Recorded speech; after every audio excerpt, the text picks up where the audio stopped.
Hey guys, Coach Chris here, back with another video. So, I've played in another tournament, and I have more tournament games to show you guys. What is going to be cool about the tournament coverage in our next few videos is that I'll have games for you, not just from me, but also from the godfather of Jackson Chess, Mr. Helly, and also a Jackson Chess alum, Drew McConnell. So, very excited about that. And what is interesting about those games is that we didn't plan this, but all three of us played the London system. And I've been giving this a lot of thought, and I'm going to go ahead and officially recommend that you play the London system if you don't already have a white repertoire that you really love playing. If you have never really studied the opening, I would suggest you go ahead and give the London a try. Or if you're just bouncing around from opening to opening, not really specializing in anything, again, I would recommend that you give the London a try. So, why the London? First, I think it's probably just the easiest white opening to learn and get proficient at. But it's not just for beginners. In the last World Championship match, the now reigning World Champion Ding Liren used the London system and won. So it's not only a solid opening for beginners, but it's also good enough to be played in World Championship matches. So, and Ding is not the only one. A lot of top grandmasters use it quite a bit. Magnus Carlsen uses it all the time, and he is arguably the greatest to ever play the game. So if it's good enough for those guys, and it's also suitable for beginners, then why not give it a shot? If you are looking to learn this opening, here are a couple of resources for you that you can check out. So this is the opening course that I use on Chessable. It's normally $20. You can see that it's on sale for $15 right now for 5 more days. If you want to try out Chessable or the London, but you're not ready to commit any money to it, there's a short and sweet version that is free, and a Chessable account is free, so you can check it out. This has, looks like 22 trainable lines in it, so you can sort of get your feet wet in the London. On the Jackson Chess Canvas page, there's a link to Simon Williams' YouTube videos. If you're looking for something a bit more interactive, this study on Lichess, it is titled Mushroom Emoji Ideas in the London System Mushroom Emoji. Whoever this person is basically just transcribed Simon Williams' YouTube videos and made it into a Chessable course. So, excuse me, not a Chessable course, a Lichess study. So if you like Simon's approach, then you should check this out. Alright, so those are some London system resources. And so what I thought I would do to introduce the London to you, if you're not already familiar, is show you just like a mindless bullet game I played a few days ago. And not so much because of the quality of the game, although it was quality. Look at this, perfect game, 98% accuracy in a bullet game. So pretty proud of that. And maybe you can argue I shouldn't because it's a bullet game, but whatever, I am. So not only is it a good game, but what I like about this is that the moves are so simple, they're so thematic, and it demonstrates Plan A in the London system. So let's get into the game and talk about how this opening works. And again, this is just a basic introduction. I have a feeling there are going to be a lot more London games on the channel. I've been playing it quite a bit lately and have enjoyed it, and I'm really trying hard to stop bouncing around from opening to opening. So the London opens with d4, and in this game Black responded d5, bishop f4 on move 2 is how I play it. Other London opening repertoires say after d5 the most accurate way to play is with knight f3, but I start with bishop f4. And already we can see one of the main ideas in the London, and that is white wants absolute control over the e5 square. The point is that we want to use the e5 square as a launch point for an attack against black's castled king, and so we want to dominate the e5 square. We play bishop f4 on move 2 in this line because after knight f6 e3, the next step in our London is to play pawn e3, and we want our bishop outside the pawn chain so that it can be active and have a job. So black plays e6, and knight f3, developing the knight towards the center, and again controlling e5. So we've got a pawn, a bishop, and a knight all hitting the e5 square. We want to make e5 ours. c5 from my opponent, knight bd2. This is how my London repertoire runs. Simon Williams prefers d4, bishop f4, and then e3 and c3 against almost everything. But again, you know, there are many different ways to play the London system. What's nice about it is that you usually end up in the same position with your pieces and pawns, and so it's easy to remember.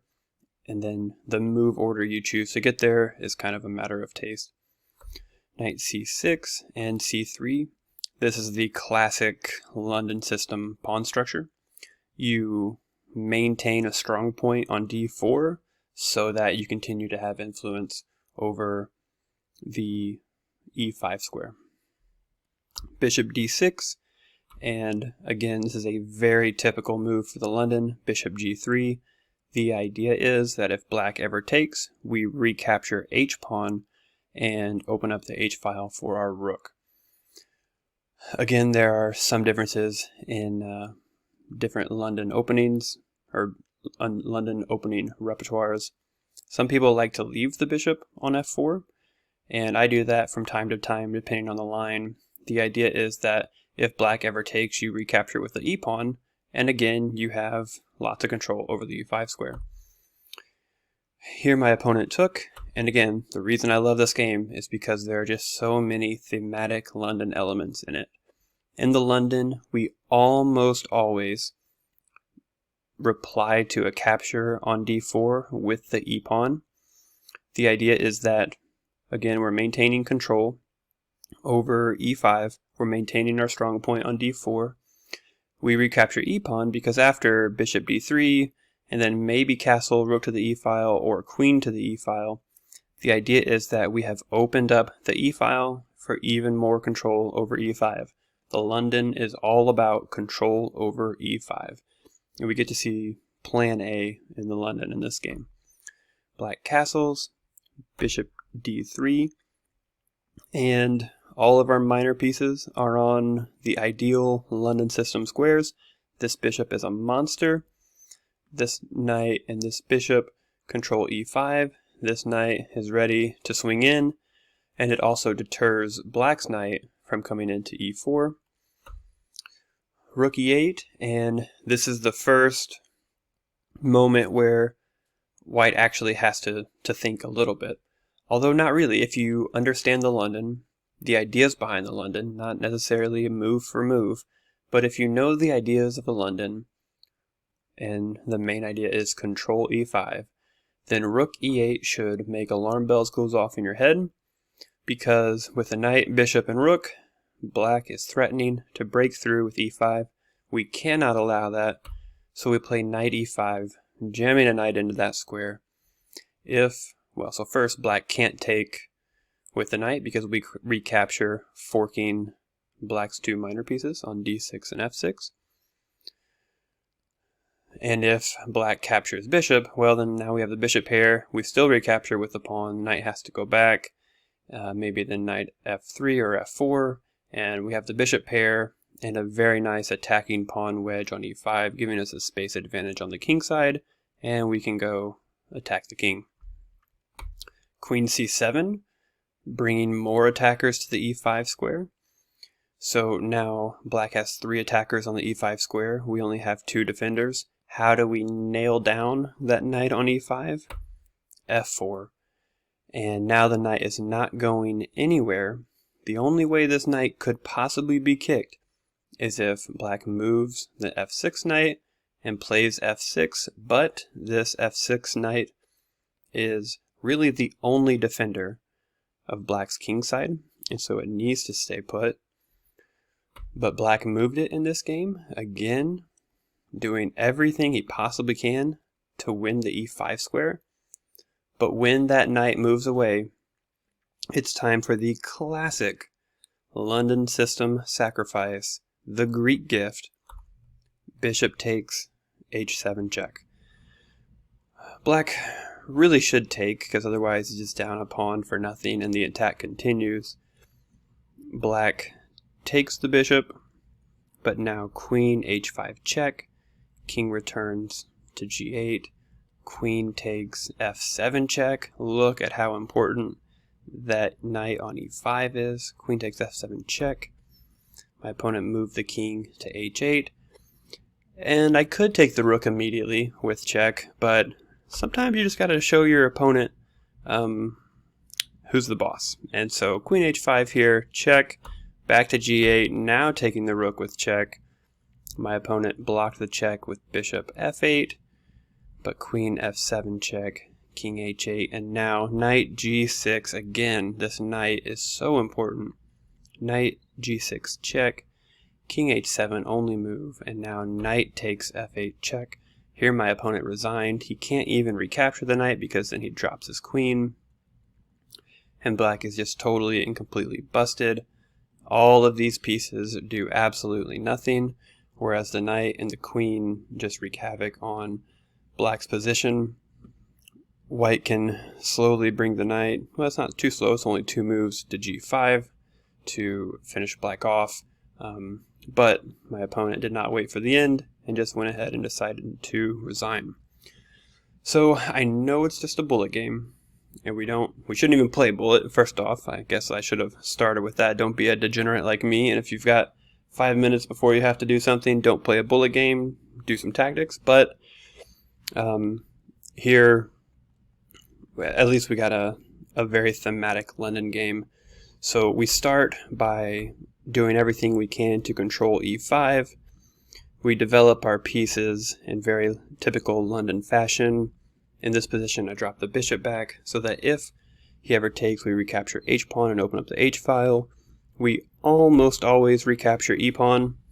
The only times when we recapture with the c-pawn are when black would have like a doubled pawn or a backward pawn on the c-file.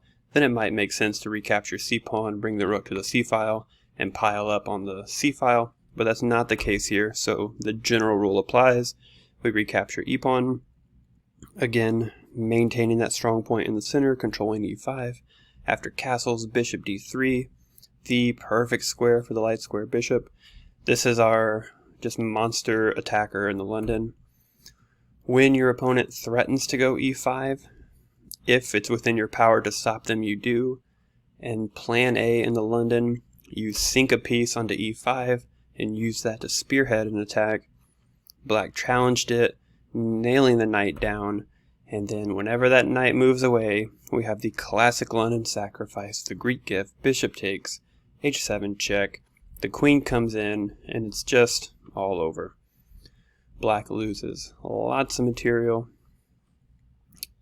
and is still going to get mated. So yeah, thematic game in the London, 98% accuracy, and that's how easy the London is, how quickly it can go. So you're going to be seeing more London games if you keep watching videos on the channel. Give it a try if you don't have something you like. If you want to test out the London for free, you can check out this short and sweet.